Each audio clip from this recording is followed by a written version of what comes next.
Olá, olá, sejam todos bem-vindos. Enquanto o pessoal vai entrando, eu vou fixar aqui o tema da live, que é Novos Caminhos do Autoconhecimento. Do autoconhecimento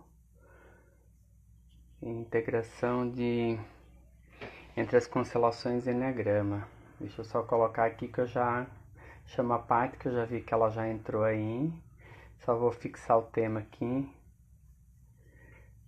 Novos caminhos, integração das constelações e Enneagrama.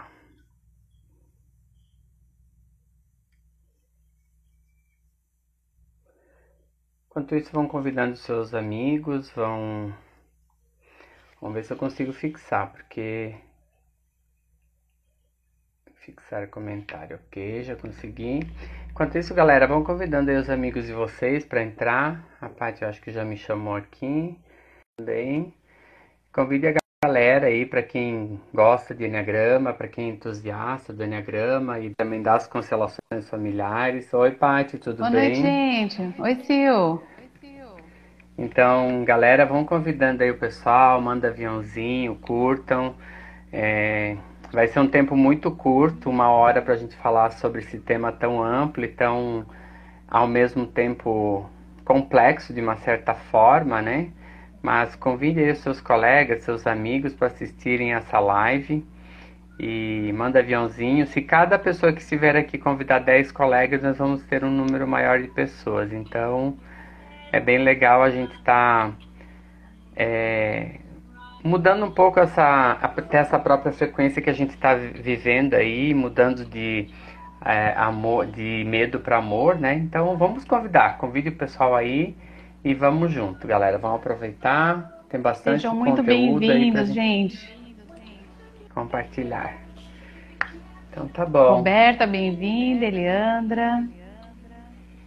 Deixa eu ver quem Quem que tá mais tá aqui. aí? Yara, eu vi que já tá aí. Mary. Quem mais? William. Miriam, Carla, bem-vindos. Boa noite.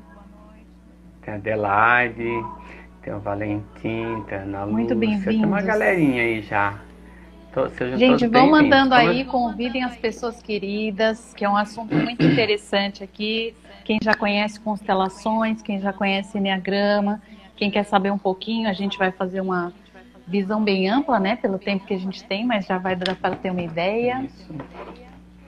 Até porque a Quem gente está não com a tem muito gente tempo na para falar jornada e sobre. quiser comentar, já quero pedir aí os comentários de vocês.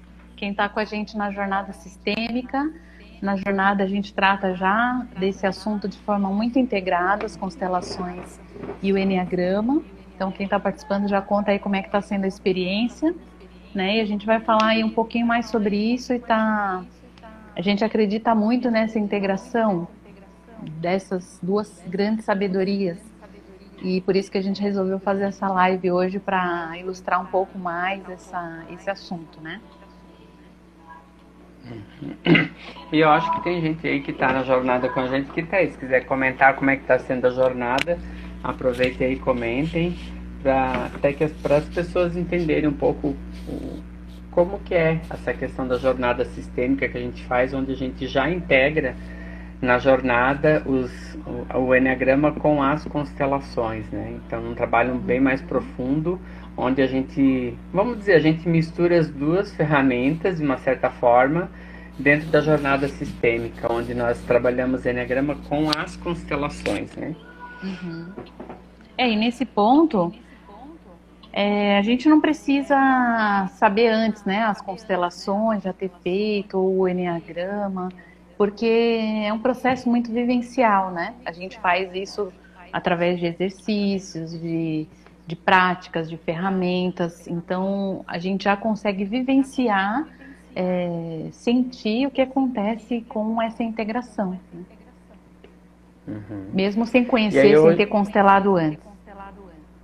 e hoje a gente vai falar um pouco, na verdade, sobre instintos, né? E instinto reprimido, instinto dominante, e como que eles estão relacionados as 3 leis do amor, as 3 ordens do amor, né, como alguns chamam, de Bert Hellinger, né, como que isso está alinhado entre os instintos. E é bom a gente sempre lembrar, até era uma conversa que eu tive com a Paty antes, sobre instintos e subtipos, né. Então a gente ainda confunde muito essa questão de instinto e subtipo, né. Instinto é uma coisa, subtipo é outra. E o trabalho de instinto ele é muito mais profundo do que de subtipo. Um não vai excluir o outro, não é isso. Mas é que cada trabalho vai ter uma questão específica. Então, quando a gente fala de instinto, é primal, é uma coisa que vem muito antes da própria paixão do tipo, enfim. E quando é subtipo, a gente já mescla com a paixão do nosso tipo, e aí vira um subtipo, né? Então, quando a gente fala de instinto, é muito antes da paixão esse trabalho. Então, uma coisa que é muito, literalmente, como a palavra fala, né? É instintiva, né? É no corpo, é na mente, é no coração. Então, a gente sente profundamente e nem sempre, não digo nem sempre, a gente não tem domínio. A gente tem que domesticar esse dragão, domesticar esse cachorrinho bravo que está dentro da gente e que às vezes a gente não entende como fazer isso, como que é esse processo e tal. Então é bem importante a gente olhar para isso, porque o nosso instinto é um trabalho muito profundo, né? É um trabalho que nenhum trabalho dentro do Enneagrama deixa de ser profundo, mas eu acredito que o instinto ele é muito profundo, porque é como se a gente agisse automaticamente e a gente não tivesse controle. E também lembrar sempre do instinto dominante, do instinto reprimido e do instinto intermediário. Então, para quem é conhecedor do Enneagrama, entender que quando a gente tem o reprimido ou o dominante, todos os dois eles exercem uma grande falta em nós. Só que o reprimido é uma falta e pode ser que tenha um trauma maior ali, ou uma falta maior dentro dele. Por isso que geralmente nós não queremos olhar para ele. E aí a gente já começa a entrar nessas leis, né, do amor, onde a gente vai começar a entender como que isso está relacionado às ordens do amor do Bert Hellinger, né? É isso, até falando sobre isso, para quem está aqui com a gente, entrando agora aqui, que não tem uma visão aprofundada do Enneagrama ou das constelações, fazendo uma visão bem rápida sobre isso, no Enneagrama a gente tem vários aspectos, né, que são a base de construção da nossa personalidade. E a gente pode integrar o Enneagrama com as constelações em vários níveis. A gente vem estudando isso há um bom tempo, vivenciando isso profundamente no nosso trabalho, né, no nosso sentindo na pele, né, Sil, essas questões, essas transformações em nós, como as nossas primeiras cobaias desse trabalho, e depois expandindo isso para as pessoas, nas vivências, nos trabalhos de retiro.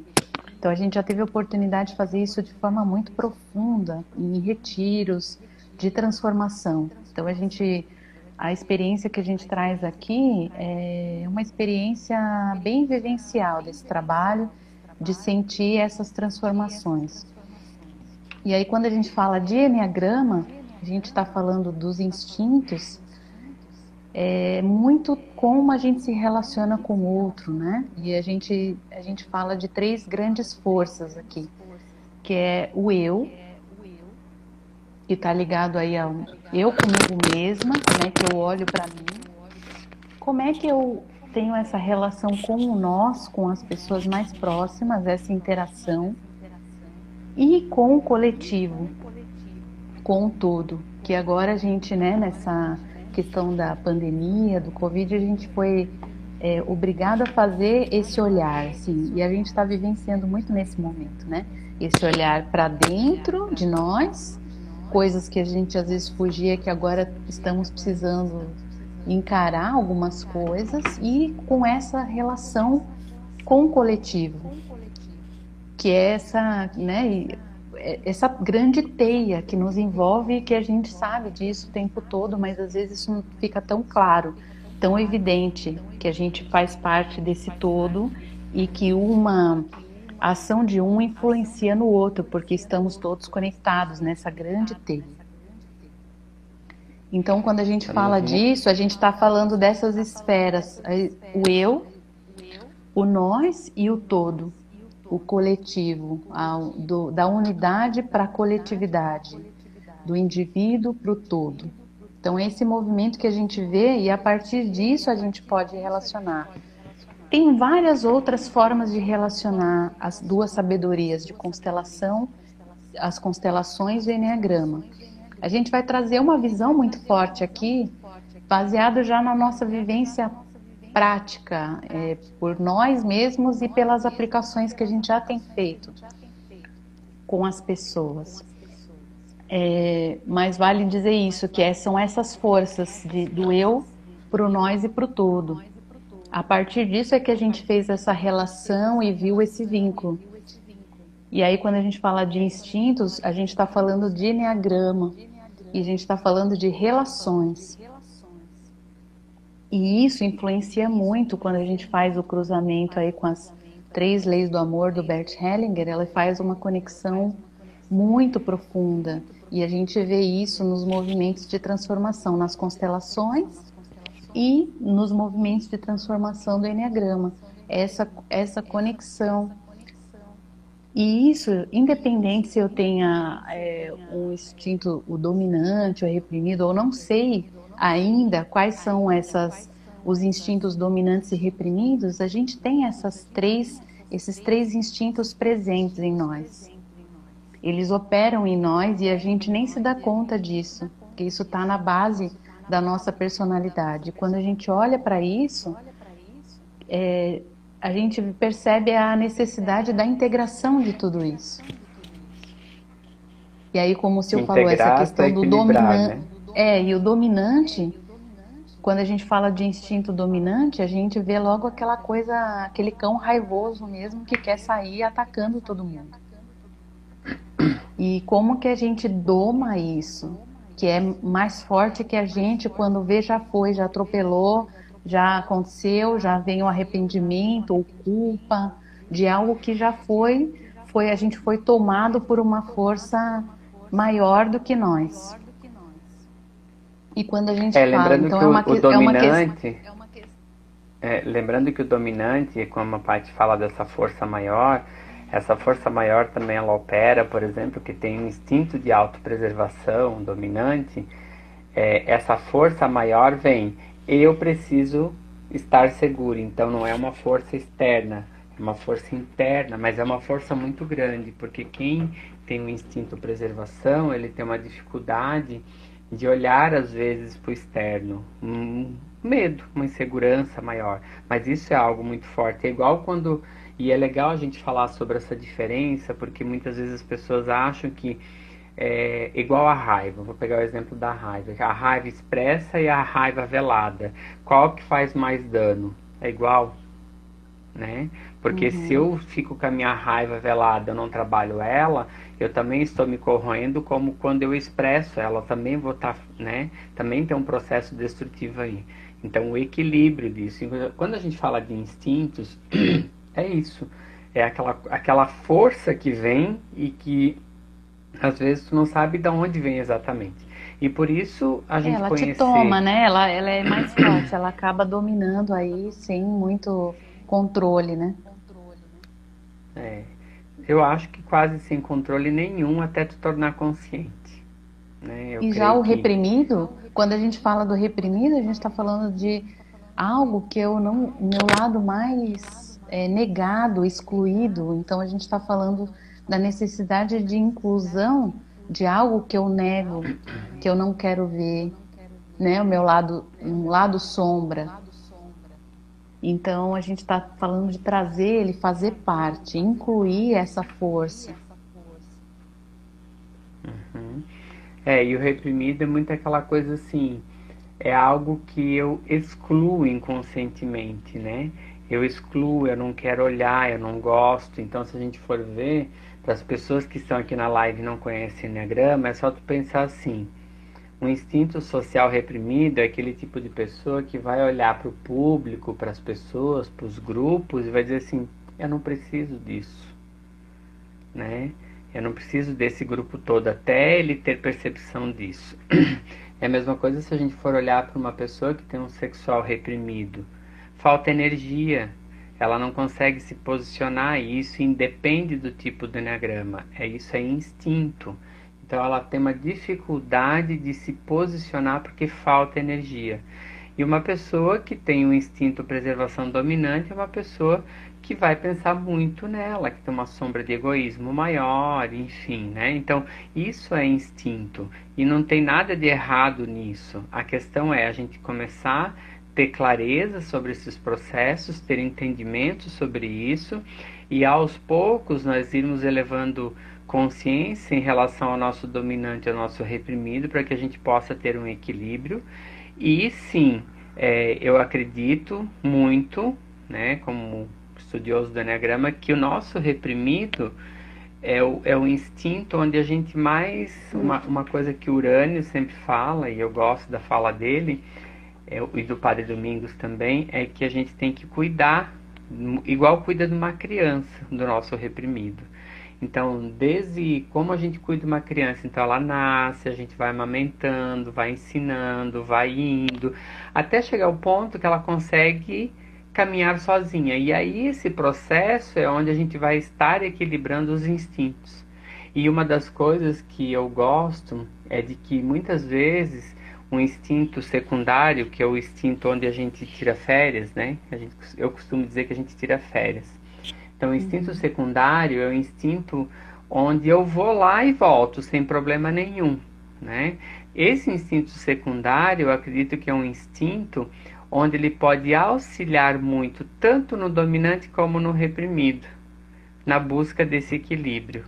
Então, né, vamos dizer, eu tenho um instinto sexual secundário, por exemplo. E às vezes ele pode me ajudar muito no social, que é o meu dominante, e às vezes ele pode me ajudar no meu autopreservação, que é reprimido. Como que ele pode me ajudar? Como um 4 social que tem vergonha social, o sexual ele pode me impulsionar a ir. E eu hoje eu aproveito dessa energia quando eu preciso. Na mesma forma, quando eu preciso me autopreservar e cuidar de mim, o instinto sexual também pode me dar essa força para que eu realmente consiga sustentar isso, que às vezes é um tanto quanto difícil por eu ser uma preservação reprimida. Então eu acredito que o nosso instinto intermediário, ele funciona como força propulsora para equilíbrio dos outros dois, como se fosse uma terceira força equilibrando. Eu acredito muito nisso. Algo recente, algo também que eu fui percebendo dentro dos movimentos de constelação, né? Então, a gente vai vendo como que esses instintos operam, né? E aí é legal quando a gente faz algum exercício sistêmico em grupo, que a gente coloca os instintos para ver como que a gente está em relação a eles. E isso dá um resultado muito legal, muito bom. É uma coisa que, até para situar quem está chegando agora, mas eu não conheço aí, não sei nada de instinto, estou chegando agora, não sei qual é o meu dominante, reprimido, não estou entendendo nada do que vocês estão falando em relação a isso. Como é que faz para saber aí quais são os instintos, né? Eu já sei meu tipo, quero saber, entrar mais no detalhe disso. Como é que eu faço para saber aí qual é o instinto dominante, qual é o instinto reprimido? Então, para eu saber meu instinto dominante e meu instinto reprimido, o primeiro passo é eu tirar um pouco do julgamento externo, né, e olhar um pouco para isso. Porque quando a gente fala de instinto, a gente não está falando de subtipo. Às vezes, a gente confunde uma coisa com outra. O instinto é aquele impulso que vem de dentro e que eu não tenho controle, e ele me leva para a ação, né? Então, essa ação é baseada no meu instinto. E a autoobservação em relação a essa ação é que vai definir qual é o meu instinto. Quando nós falamos de instintos e subtipos, nós falamos como as pessoas se relacionam com as pessoas. Por quê? Porque o instinto de autopreservação, ele tem a ver ele segue aquela questão de ele olhar para ele. Então, ele busca segurança para ele. É uma pessoa que é mais reservada, uma pessoa onde ela procura, de uma certa forma, ficar na dela, ficar no espaço dela, buscar o conforto material, olhar para as coisas do clima, da comida, do horário, dessas coisas, né? Então, a gente às vezes fala muito da característica do dominante. Só que quando a gente tem o reprimido, por exemplo, no preservação, é o contrário. Eu não cuido da vida, eu não olho para o horário, eu não olho para as questões se eu estou passando frio ou calor, não olho para ver se eu estou indo no banheiro ou não. Então isso é instinto, eu não preciso saber do eneagrama para eu saber qual é o meu instinto. Eu preciso olhar para mim. Isso. E aí, gente, a gente falando do autopreservação, todos nós temos essa força dentro de nós, que é essa força de autopreservação, que é de preservação da vida. Então, isso está muito relacionado ao nosso instinto da sobrevivência mais inicial, né? Que é aquela conexão que a gente tem lá com a nossa mãe. Quando a gente nasce, a mãe tem aquela coisa do instinto materno de proteção, para que a gente sobreviva. Isso é o instinto de autopreservação, que é justamente a proteção daquele bebê. E aí, o que acontece? É a nossa primeira relação lá, a nossa união com a mãe. Quando a gente nasce, a gente com a mãe é como se a gente fosse uma coisa só. E aí, esse instinto está presente, porque ele é necessário para que a criança sobreviva. Ela não consegue viver sozinha, ela precisa disso. E junto disso, dessa energia aí que preserva a vida, a gente relaciona aqui com o nosso pertencimento, que é a lei lá das constelações, da lei do amor, do pertencimento. Porque a gente tem a necessidade de pertencer. E a gente já vem com essa necessidade já de fábrica em nós, essa necessidade de fazer parte. Então, quando a gente se dá conta que a mãe é um ser diferente de nós, já vem essa necessidade de estar integrada, de fazer parte a família, a ela e ao grupo que a gente pertence, a gente fazer parte de algo. Porque a gente não consegue viver de forma isolada, sozinho. Então a gente tem essa necessidade de estar aqui, de fazer parte. E isso está relacionado com essa questão aí de sobrevivência. Isso. E colocando aí pro pessoal, se alguém quiser fazer pergunta, gente, pode fazer pergunta aí que a gente vai responder na live, né? Quem tem dúvidas em relação às leis do Bert e aos 3 instintos também. Então, como a Paty estava falando, a lei do pertencimento está muito ligada ao instinto de autopreservação, muito ligada ao feminino, à mãe, à segurança, né? Então, quem tiver alguma dúvida, algo, pode ir perguntando aí, tá? Para quem quiser depois saber o instinto dominante, depois entrar no detalhe do subtipo, aí vocês podem, inclusive, procurar o Silvonei, a mim, a gente faz esse processo de forma individual, em treinamentos também, então a gente fica disponível para vocês. Hoje a gente vai focar nessa união dessas 2 sabedorias. E aí quando a gente olha essa questão do materno, da mãe, essa energia feminina, quando a gente olha nas constelações, quando isso está em desequilíbrio, começa a vir os padrões de escassez, o medo de faltar alimento, as questões, aqueles traumas de que algo me faltou, que eu não tenho recurso suficiente. E isso aparece muito forte nas constelações. Quando eu sei que eu estou bem abastecida, nutrida, que nada me falta, eu não tenho essa dor. Se isso aparece, a gente vê e faz esse movimento de liberação, porque às vezes esse registro que aparece, que está presente em nós, não é nosso, vem dos nossos ancestrais.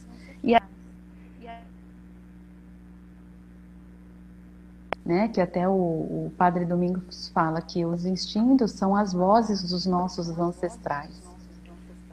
E aí a gente olha para isso fazendo essa conexão de algo que é nosso. E por que a gente foi parar nesse sistema? Por que a gente sente coisas que às vezes não tem nem muita lógica racional? Porque isso está registrado no nosso inconsciente. E a gente faz um trabalho de liberação olhando com essa visão das constelações integrada a essa força dos instintos, dessa sabedoria ancestral. Uhum. A Diana fez uma O que pergunta. significa quando eu sempre... Consegue ler, Paty?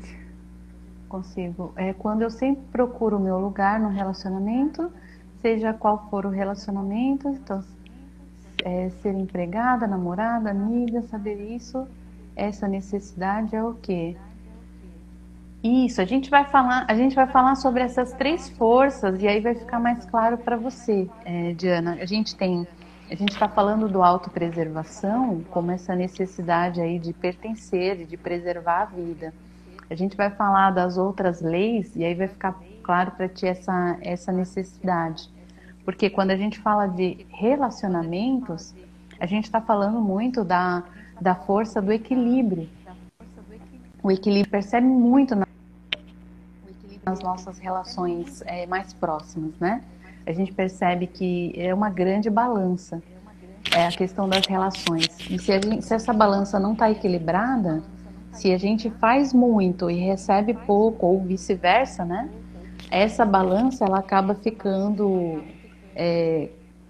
pensa para um lado, e isso não sustenta as relações. Então, se a gente cuidar dessas 2 forças em equilíbrio, o equilíbrio entre o dar e receber, a gente consegue harmonizar, essa relação se sustenta no longo prazo. Se eu não cuidar disso e fizer muito ou fizer pouco, com o passar do tempo essa balança se rompe e essa relação é afetada. Então isso, falando de relacionamentos, isso é muito importante. E isso tem a ver com a lei do equilíbrio. Isso, até porque isso gera uma descompensação entre o masculino e o feminino, e isso gera, por exemplo, nos relacionamentos, não é regra, até porque a questão de traição a gente tem que jogar no campo sistêmico também, mas é um grande índice, por exemplo, de traições, ele vem pelo desequilíbrio entre o dar e receber, entre o sexual dominante, por exemplo, do Eneagrama, né? Que vem com as questões de sombras inconscientes, de agressividade, enfim, tudo isso.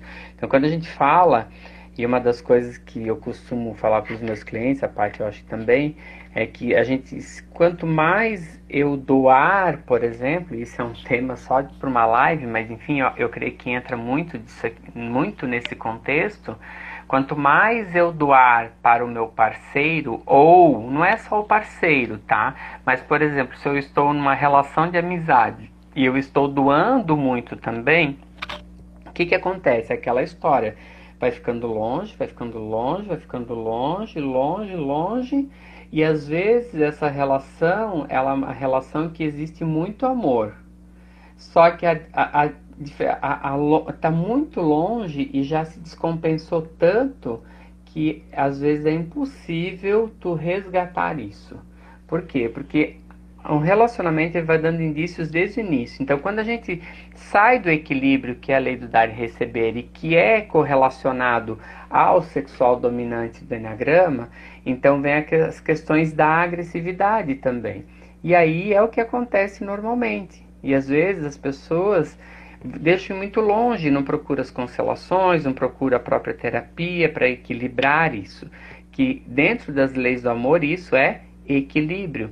Então é a mesma coisa se num trabalho, por exemplo, eu vou doar demais e receber de menos. Num relacionamento de amigos também é assim, né? Então quando a gente olha para essa lei, a gente vai diretamente ligar ao sexual. E aí o sexual é um trabalho de masculino e feminino para a gente entender e equilibrar essas 2 energias, entre o dar e o receber. E nessa questão do dar e receber, às vezes é fazer menos e não mais. Porque às vezes a pessoa acha que é o fazer mais para eu continuar naquela relação. E vai fazendo cada vez mais, cada vez mais. Mas às vezes é fazer menos e equilibrar na balança. Porque às vezes esse excesso tem a ver com carência, tem a ver com dominação, tem a ver com soberba.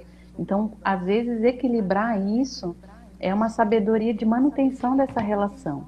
E por que ela tem a ver com esse instinto sexual que a gente está falando no Eneagrama? 1 a 1, algumas literaturas falam 1 a 1. porque essa questão de junção das forças. Então, quando a gente fala de sexual, a gente está falando de duas forças que se juntam e criam uma terceira, que é aquela nossa vontade de se unir o outro, de juntar com o outro e formar uma outra coisa. E isso não só nas relações amorosas, né, mas nas parcerias de criação de uma outra coisa, nas amizades, em toda essa conexão, quando a gente tem uma afinidade de uma pessoa com a outra, e essa união das duas forças cria uma terceira força. Então a gente está falando nisso, essa junção, essa conexão.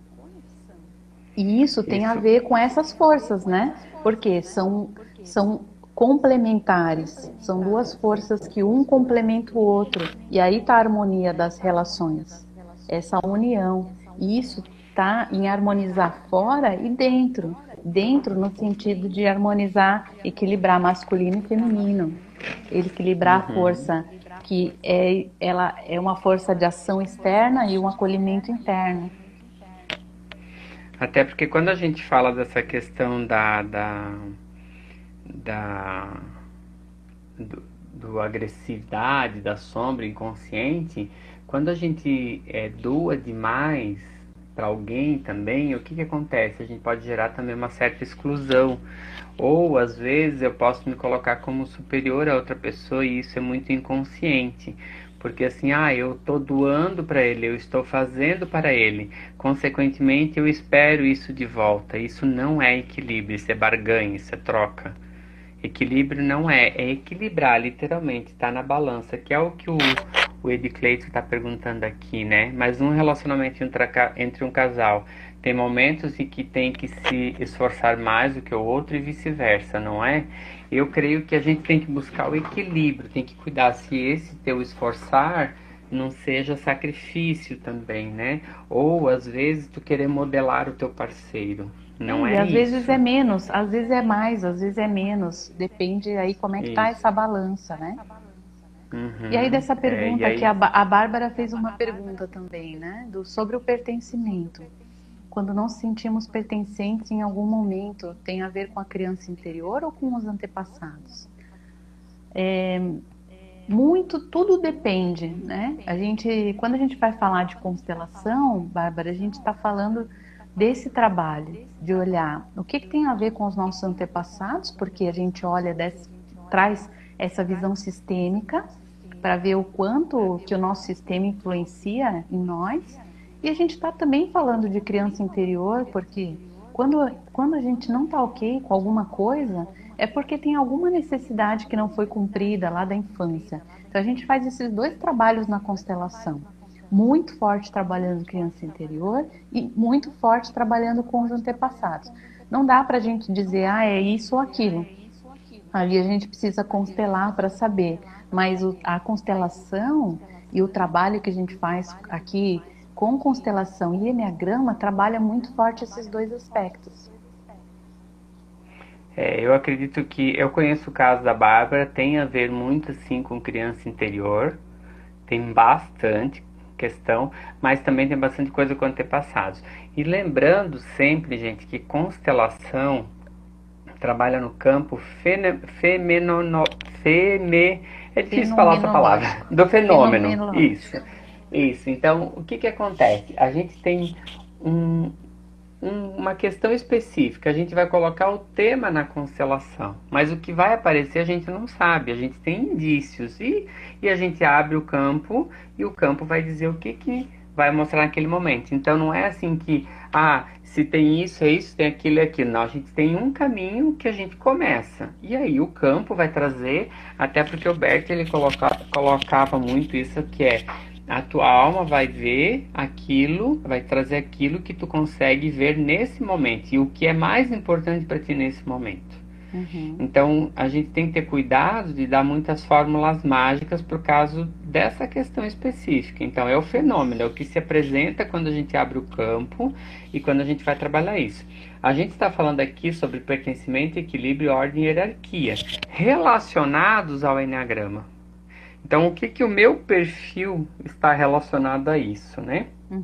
Então, é importante a gente olhar para esse contexto e entender Então, quando a gente fala de autopreservação, a gente tem questões muito relacionadas à mãe.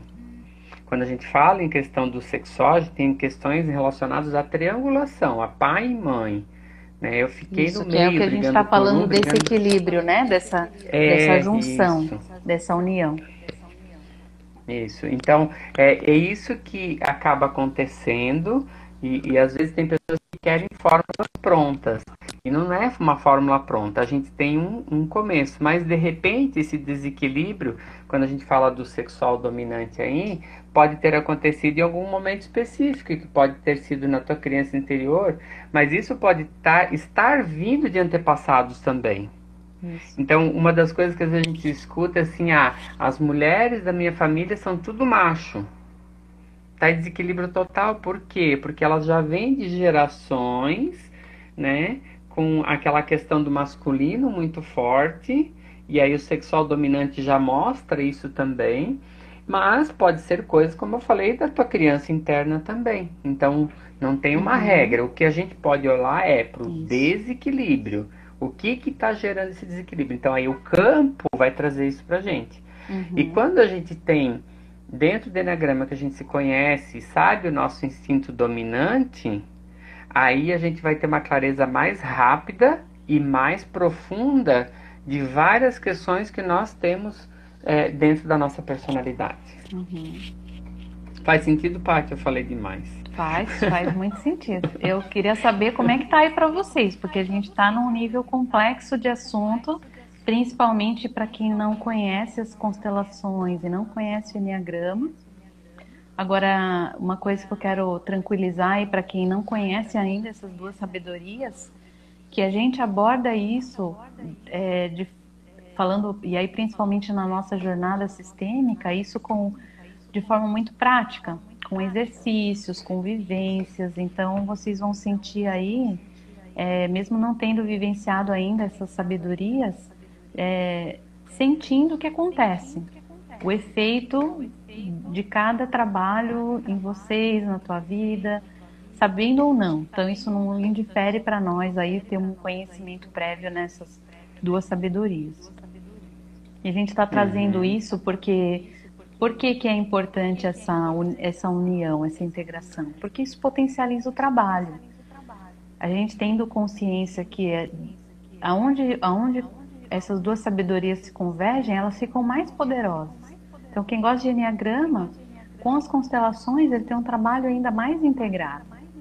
Né? E as constelações é a mesma coisa. Quem já constelou e sabe a profundidade desse trabalho, com o Eneagrama ele fica ainda mais profundo. Faz transformações mais profundas. Então é isso que a gente quer evidenciar aqui nessa live de hoje. Essa potência que é a junção dessas duas sabedorias. E aí, falando do nosso terceiro instinto, a gente tem o social. O social, né, essa necessidade aí do coletivo, de olhar para o grupo, para a nossa tribo, achar a nossa tribo. Essa necessidade que a gente tem em desbravar o mundo, olhar para novos territórios, conhecer novas pessoas, fazer parte de uma tribo. Isso opera muito em nós e agora fica mais forte, né? Com essa questão de isolamento social, como a necessidade de conexão se torna cada vez mais forte. E como a questão da solidariedade, de olhar para o coletivo, o meu papel dentro desse coletivo é algo muito importante. E às vezes a gente confunde um pouco o social também. Uma das coisas que a gente tem que olhar é justamente a gente equilibrar essa questão do social. E olhar tanto para o ponto positivo de ser um social dominante, como para o ponto negativo de ser um social, vamos dizer, reprimido, né? Então a gente olhar para os dois. Por que é importante a gente olhar para o social nos dois pontos? Não só no social, mas nos outros também. Porque às vezes a gente olha só para o lado negativo daquilo, mas o lado positivo também é bom, né? Então, se eu sou um social dominante, eu exagero a minha conexão com as pessoas, eu exagero aquela questão de olhar, ter visibilidade, de querer estar em evidência, de querer estar nos grupos, de querer pertencer, de querer, enfim, né? Isso é exagero de um social dominante. Mas o que ele pode trazer de bom também, o que ele pode ajudar as pessoas, porque tem um social reprimido, pode mostrar para essa pessoa do social reprimido que é importante trabalhar essa sombra também, que vai trabalhar uma sombra assim de... Porque muitas vezes quem tem o social reprimido tem uma dificuldade... Bem, tu pode falar melhor que eu, né, Paty? O seu social é reprimido, né? Às vezes a dificuldade de olhar para o coletivo, né? Não estou dizendo que não olha. No teu caso, tu já tem um trabalho profundo aí de uma caminhada, de uma jornada, mas para quem não tem essa caminhada, às vezes o social reprimido ele tem a dificuldade de olhar para o coletivo. E aí o social dominante pode ajudar o social reprimido nesse processo todo. Então, isso é quando a gente fala de unir 3 forças, 3 leis, 3 instintos, é a gente equilibrar tudo isso para que a gente possa, assim, buscar efetivamente um caminho profundo de desenvolvimento nesse sentido, né? Então, às vezes a gente não olha muito para isso. E olhar para isso é olhar para o mundo, é olhar para fora, é olhar para o Pai, é olhar para a vida, né? E eu vejo assim para mim essa questão falando do social reprimido, ao mesmo tempo é um desafio, porque não é uma coisa que é algo fácil, né, de lidar, porque o reprimido é algo desafiador, é algo que a gente não tem essa habilidade de lidar, e ao mesmo tempo é uma força, assim, uma necessidade de trabalhar isso, para mim, no sentido de propósito mesmo, de envolver, de afetar muitas pessoas. Então eu vejo que atrás dessa questão do instinto reprimido tem essa cura mesmo, de integrar, de fazer com que ela faça parte, e isso tem a ver com essa força de colocar aquilo que é teu a serviço de algo maior, né? Então, para mim, isso tem a ver com esse social, com propósito. E aí, isso a gente relaciona aqui com a lei da ordem e hierarquia, de saber qual é o meu lugar. E a gente faz essa relação aqui, não só o meu lugar no meu grupo, na minha família, na sociedade, mas no mundo, né? Qual é o meu lugar no mundo? Qual é o meu papel no mundo?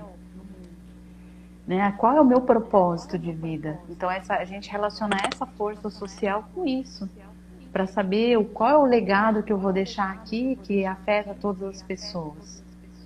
Né? Então essa dimensão de desbravar mesmo o mundo, os territórios, conhecer novas pessoas.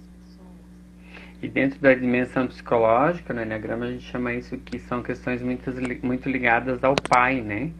Que é o pai que tem esse papel de levar para o mundo, de levar para fora, né? De levar para a profissão, enfim, de levar, né? Então, qual é o legado? Qual é o propósito da minha vida maior, né? E lembrando que esses 3 instintos, autopreservação, sexual e social, muitas vezes, quando as pessoas se reconhecem dentro dos instintos, elas batem no peito e sofrem da síndrome da Gabriela. Eu falei hoje muito sobre isso. Então, gente, os instintos, eles estão aí para serem equilibrados e não distorcidos, né? A gente tem eles distorcidos, sim, por causa da personalidade, por causa da nossa construção. Então, a partir do momento que a gente começa a evoluir, fazer uma jornada, né, a gente busca o equilíbrio desses instintos. E o que é equilibrar esses instintos? Lembrando que os instintos é como eu me relaciono com as pessoas de uma certa forma. Então, olhar para as pessoas e ver como que eu estou me relacionando. Se eu sou uma preservação, muitas vezes eu estou me retraindo. Se eu sou um sexual dominante, se eu estou com ele desequilibrado, eu estou dando patada para todo mundo. Né? E se eu sou um social, eu estou querendo ser Deus e estar, né, lá fora. Então, o equilíbrio é eu olhar para essa sombra específica e aí sim eu começar a fazer um trabalho. E olhar para as pessoas e ver como que eu estou me relacionando com elas. Então, eu estou pertencente a algo, eu me sinto pertencente a isso, eu estou em equilíbrio com as pessoas que eu convivo, eu estou excluindo elas literalmente da minha vida? Porque às vezes a gente exclui, né? A gente não se percebe. E eu estou realmente a serviço de algo maior, eu estou a serviço do social, do coletivo, da cura coletiva, do amor maior, né? Então, não é a gente só olhar para um lado, a gente tem que olhar para um lado. Então, normalmente, quando a gente conhece, não tem como não falar, né? Quando a gente conhece o Enneagrama, a gente vai direto para o nosso instinto dominante. Mas o equilíbrio entre os três instintos é que vai fazer com que essas três leis do amor também se encaixem e também tragam um resultado efetivo para todas as pessoas, a ponto de cada pessoa que faça a sua jornada consiga equilibrar as três leis do amor com os três instintos. E aí, claro, isso gera o quê? Equilíbrio, né? Uhum. E isso a gente vê quando a gente começa a fazer esse trabalho, a gente vai sentindo mais plenitude. Então isso acaba trazendo para nós um equilíbrio da gente sentir mais integrado. Então a gente fala que quando tem uma autopreservação em desequilíbrio, tem esses medos, esse excesso de medo. E quando está integrado, a gente começa a reconhecer assim a vida, olhar para a vida, valorizar os recursos, a natureza, os recursos naturais. Então viver isso de forma equilibrada, sem excessos nem faltas, né? Então o equilíbrio está em reconhecer a força dessa vida, como ela é, né? Olhar para a vida. E eu creio quando a que gente uma fala das coisas... isso no autopreservação, né? Se a gente falar no equilíbrio do sexual, tem essa integração, essa conexão com as pessoas, sem colocar, depositar expectativas, sem carências, de forma que as relações conectadas de forma equilibrada. Buscar as parcerias, os complementos para criar algo. Então, uma conexão equilibrada, nem mais nem menos, é o equilíbrio dessa balança das relações, em harmonia. E quando a gente está falando do social em equilíbrio, a gente está falando da consciência coletiva, que a minha ação influencia o todo, a gente está falando de propósito. Então, é isso que a gente está dizendo, na busca do equilíbrio, né? Que o Silvio falou, da gente nem mais nem menos, na dose certa, a gente harmoniza tudo isso, a gente harmoniza essas três forças e equilibra na lei do amor. A gente se sente mais plena, a gente se sente mais completa e sente realizando um propósito. E aí isso tudo faz sentido, isso tudo conecta a algo maior, que é o que a gente falou hoje, né? O que está conectado a algo maior, né? É tudo isso, é a integração dessas forças, né? E lembrando, gente, que isso tudo é uma jornada.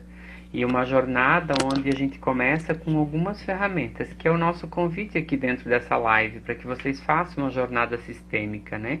Eu e a Paty, a gente já conduziu uma primeira jornada, estamos na segunda jornada agora, que começa dia 6, que é onde a gente vai integrar essas três leis com os três instintos dominantes do Enneagrama, né? Que necessariamente a pessoa não precisa saber nada de Enneagrama e nada de constelação, porque a gente vai conduzir de uma forma onde a pessoa vai se perceber e vai se integrar a esse trabalho e trazer dentro dessa jornada um crescimento muito grande, trazer questões bem profundas. E a gente teve muito com o pessoal, com a galera que está participando agora, que é uma galera muito legal, então assim, de muito desenvolvimento, de muita conexão. Então o equilíbrio dessas três forças é justamente isso. É a gente olhar para o coletivo, olhar para nós e olhar para o outro, né? Se a gente não fizer a integração, a gente vai estar com deficiência em algum ponto. Então eu olho para mim, eu olho para o outro, eu olho para o coletivo. Se eu faço tudo isso, eu pertenço, eu equilibro e eu estou em minha ordem. E aí eu vou estar fazendo a junção dessas leis do amor com os instintos e buscando sempre esse equilíbrio maior. E na jornada, como é que a gente faz? São 4 encontros, às quartas-feiras. Então, a próxima turma da jornada começa dia 6 de maio. às 7 da noite. Então a gente faz um encontro pelo Zoom e a cada encontro a gente trabalha um tema específico.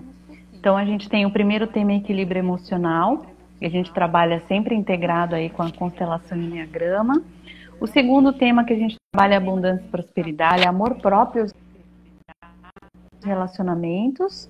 E por último, o sentido da vida e propósito. Então, um mergulho intenso aí, uma vivência bem prática e bem profunda, juntando essas duas sabedorias. Então, quem sentir o chamado de querer vivenciar isso e sentir os efeitos dessas sabedorias aí na vida, né, essa integração toda, a gente convida vocês a participarem com a gente dessa jornada e sentir os benefícios disso no teu dia a dia, na tua vida, principalmente nas tuas relações.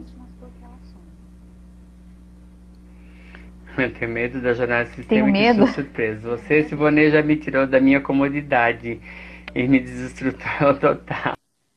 Não sei. Ela tá fazendo Enneagrama ali. Tem comodidade não mesmo, desestruturou, na verdade.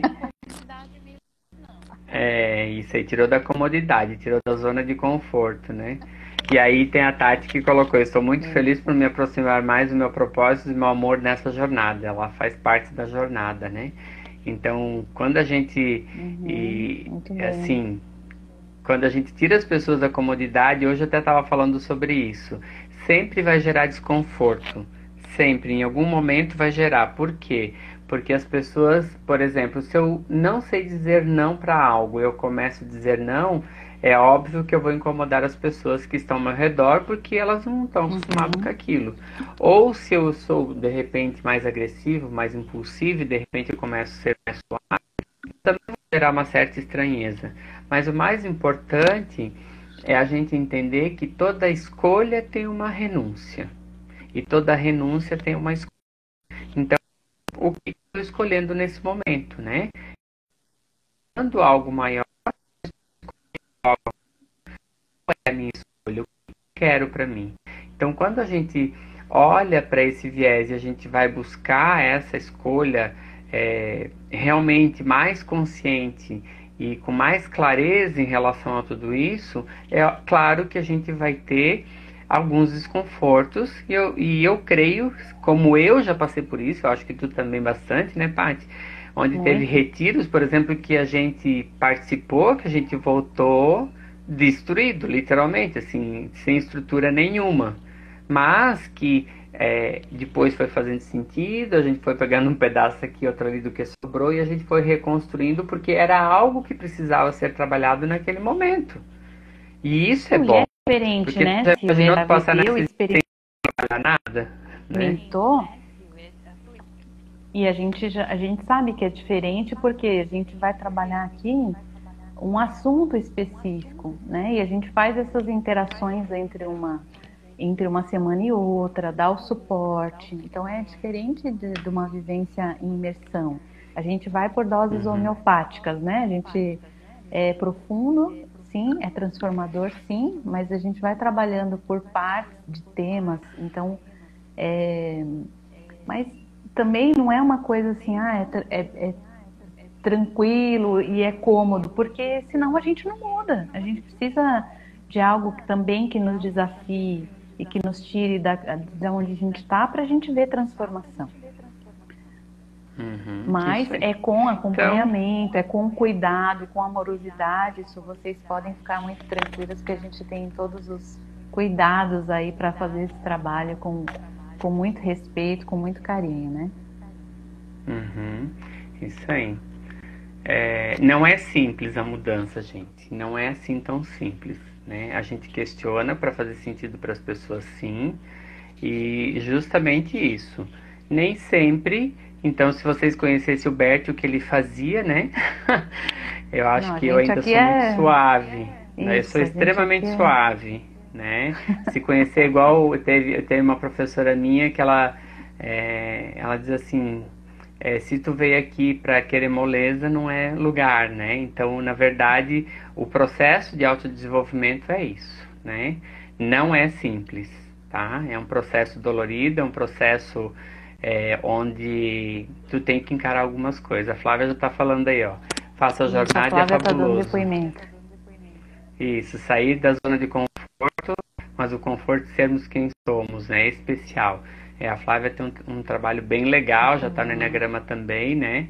Então, a Bárbara dizendo que eu sou sincero. Muito Eu sou sincero mesmo porque isso. eu já fui muitas vezes a mentir para mim mesmo e eu creio que a gente precisa usar disso para que a gente possa evoluir literalmente. E nem sempre a gente está aqui. A gente está aqui para promover mudança. Esse é o nosso propósito, essa é a nossa jornada aqui dentro desse conjunto de conhecimentos que tanto eu como a Paty nós temos para nós promover nas pessoas, né? Enfim, e aí A fica gente o convite, acredita então. muito, assim, o nosso tempo tá, né? O tempo voa aqui, é um negócio Isso, incrível.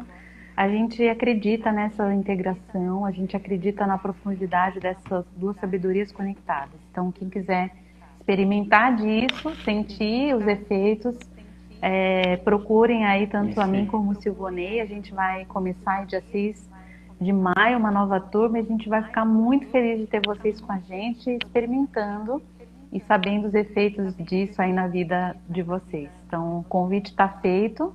A gente espera muito ter vocês na turma com a gente, fazendo parte aí desse trabalho tão profundo que é a nossa proposta para vocês, tá bom? Isso aí. Então tá bom. Gratidão para Então, quem esteve aí com a gratidão, gente. gente. Nós íamos Ah, fazendo Ale, exercício Ale. sistêmico, mas passou tão rápido, né? Enfim, né? Não deu Salve, tempo de Paty. nada. Ale, um beijo para você. Saudade, gente, de vocês. Beijo, beijo, beijo. E vem com a gente. Vamos para a jornada, que vai valer muito a pena. Isso aí. Ok. Gratidão, gente. Gratidão por quem participou, por quem esteve aqui junto com a gente e quem pôde usufruir um pouco disso que a gente trouxe para vocês. Beijos no coração. E nós vamos ter, eu já vou aproveitar e falar, quinta-feira, gente, nós temos uma live onde nós vamos falar do tipo 6 do Eneagrama. Então vem junto aí com a gente para a gente entender um pouquinho mais sobre o tipo 6. Gratidão, gratidão, Paty. E até mais, Gratidão. gente. Beijo, gente. Boa noite. Beijo. Boa noite.